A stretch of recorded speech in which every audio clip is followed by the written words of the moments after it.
قربانی کیا چیز ہے، اس کی اہمیت کیا ہے، کہ ایام تشریق کون سے ہوتے ہیں اور تکبیرات تشریق کب سے کب تک پڑھی جاتی ہیں، قربانی کے مسائل کیا ہیں، جانور کو ذبح کرنے کے لیے کیا طریقہ اختیار کیا جائے، اور اسی طرح سے گوشت کی تقسیم کیا ہے، کھال کس کو دینی چاہیے، کیا حاجی پر قربانی ضروری ہے۔ مسلمانوں کے علمی اور تحقیقی ورثے کا امین اور محافظ الحسنہ فورم۔ سب سے پہلے تو یہ بات ذہن نشین رہے کہ جو قربانی ہے یہ شعائر اسلام میں سے ہے،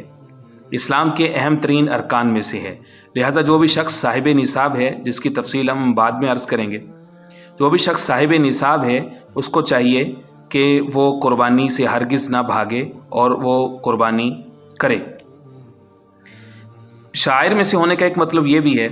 علماء نے لکھا ہے کہ اگر بحیثیت مجموعی مسلمانوں کا کوئی علاقہ اور مسلمان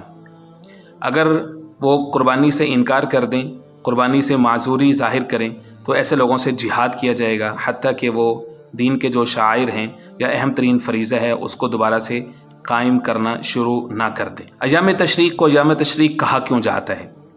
یہ سمجھنا بہت ضروری ہے۔ ایام تو واضح سا لفظ ہے کہ یوم کی جمع ہے، دن کو کہا جاتا ہے۔ تشریق کا جو لفظ ہے یہ شرقہ سے نکلا ہے، شروق الشمس سے نکلا ہے، یعنی سورج کا طلوع ہونا، سورج کا نکلنا۔ جب سورج کی کرنیں زمین پر پڑتی ہیں تو اس کو کہتے ہیں شرق الشمس، کہ سورج جو ہے وہ نکل آیا ہے۔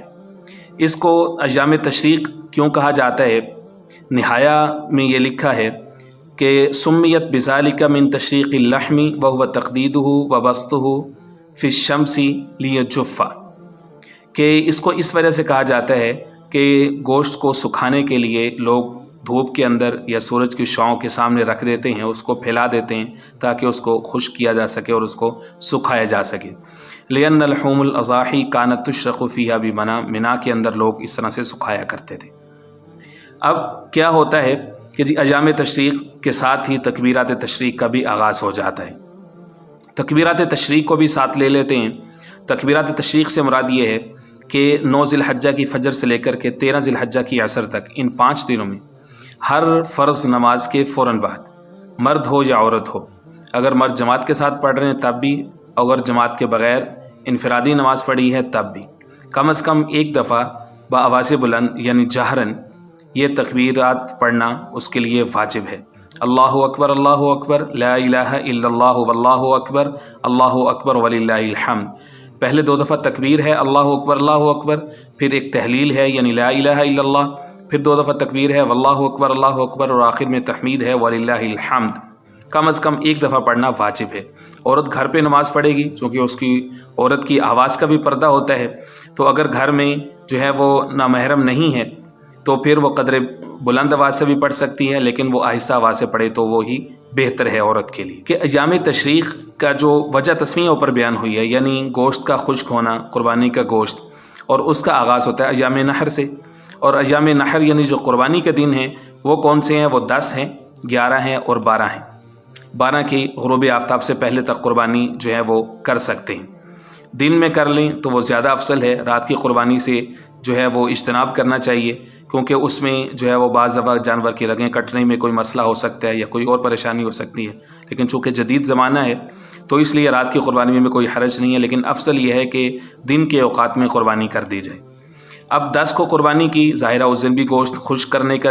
جو ہے وہ صورت موجود ہے، 11 والی بھی موجود ہے، 12 والی بھی موجود ہے، اور 12 کو جو قربانی ہوگی تو 13 کی صبح کو اس کا گوشت جو ہے وہ خشک ہوگا۔ قدیم زمانے کے اعتبار سے بات کر رہا ہوں۔ تو اب اس سے ایک بات تو یہ معلوم ہو گئی کہ گوشت کو خشک کرنے کے لیے اس کو جو ہے وہ تشریق کا لفظ یا اصطلاح اس کے لیے استعمال کی گئی ہے۔ اب یہاں سے کچھ لوگوں نے یہ مسئلہ نکال لیا کہ 3 دن سے زیادہ قربانی کا گوشت رکھ نہیں سکتے۔ 3 دن سے زیادہ رکھ سکتے ہیں، جب تک چاہیں رکھ سکتے ہیں، لیکن اتنا زیادہ نہ رکھیں کہ غربا فقراء وہ بیچارے بلکتے رہیں، سسکتے رہیں، اور صاحب جو ہے وہ تکہ بوٹی کے لیے انہوں نے اپنے گوشت فریج اور فریزرز میں سٹور کیا ہوا ہے، اور وہ کہاں محرم سفر اور کہاں تک کھاتے چلے جاتے ہیں۔ جب تک مرضی رکھ لیں بھائی، لیکن قربانی کا فلسفہ یہ ہے کہ سورۃ الحج میں رب العزت نے 2 جگہ پہ فرمایا ہے وَأَطْعِمُوا الْقَانِعَ وَالْمُعْتَرَ، کہ قانع کو کھلائیں، معتر کو کھلائیں، مجبور کو کھلائیں، اور صبر کر کے جو شخص جو غریب مرد و عورت گھر میں بیٹھے ہیں ان کو پہنچائیں۔ اطعموا البائس الفقیر، فقیر کو کھلائیں، مجبور کو کھلائیں۔ تو ظاہر ہے جب تقسیم کریں گے تو انسان پھر یہ کوشش کرتا ہے کہ زیادہ سے زیادہ اللہ کے راہ میں وہ خرچ کر دیں۔ تو ضروری نہیں ہے کہ ان 3 دنوں میں ہی گوشت کو ختم کیا جائے اور اس کے بعد آپ سٹور نہیں کر سکتے، اس کے بعد بھی جو ہے وہ گوشت کھایا جا سکتا ہے۔ پھر جو ہے وہ اس سے یہ بھی معلوم ہوتا ہے کہ ایام تشریق کو ایام تشریق تو کہا جاتا ہے اس وجہ سے، لیکن تکبیرات تشریق ایک دن پہلے سے شروع ہوتی ہیں،